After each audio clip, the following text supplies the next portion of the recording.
The key to driving your AI strategy is to connect it to your business strategy, both the long-term needs and the short-term goals that you have in mind. You want to start identifying what you're trying to drive. Maybe it's product and service innovation, maybe it's as a way to grow market share, and you're going to actually use AI to do that.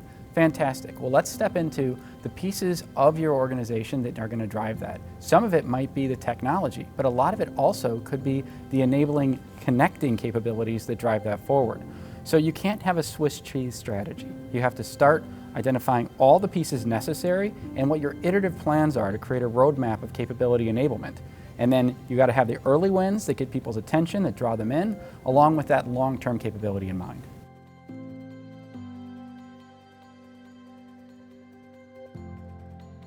When you're trying to understand the value of an AI potential use case, you always have to start with the customer like you would with anything else.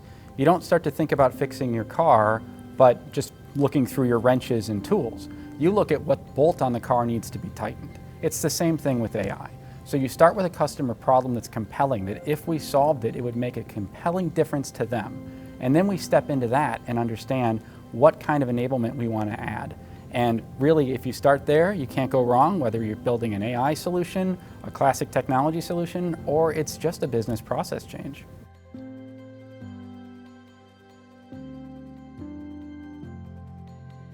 When adopting AI, there's really common barriers we run into, right? We all hear about the data, we hear about the talent, we hear about change management, and we hear about the infrastructure that might not be sized and ready. Really, you want to start with what places you want to drive value and then look at solving them across those particular domains. You can't fix all the data in your organization. So you have to understand what data domains are going to be the most important. You can't upgrade your whole infrastructure. What are the things that need to chat that aren't yet connected? Let's look at those and understand how we can beefing up those, how we can strengthen those connections across key and critical systems. And then we start to look at the rounding errors and figure out what might be needed to bring that together into a holistic solution. But I think it's the problem we run into when we try to solve every problem in the organization to raise the general bar, where we look around and we haven't actually enabled ourselves to drive the outcomes we're seeking.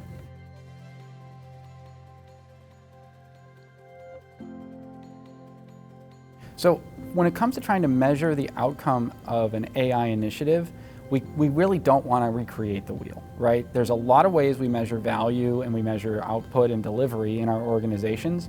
Use those. If you think you need a new measure, you probably are trying to reverse engineer a right answer.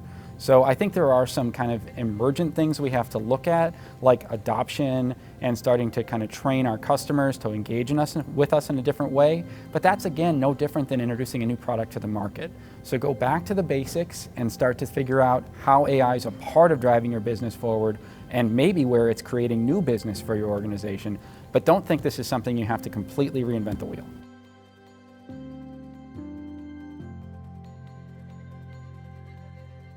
The American CIO and Cybersecurity Summit couldn't be more timely. As we step into the kinds of challenges we're seeing with innovation outpacing anything we've ever seen, if we're trying to solve those problems inside each of our own individual organizations, we're setting ourselves up to make the mistakes that we can avoid by just a friendly call with a peer. In this environment where you're meeting executives solving the same challenges, we can figure out what worked for them and share a tip or two from our own organization, which will drive our outcomes faster. Additionally, we take those relationships home with us. We can connect with them and follow them on their journey, and they can follow us on ours, and we'll get much further, much faster.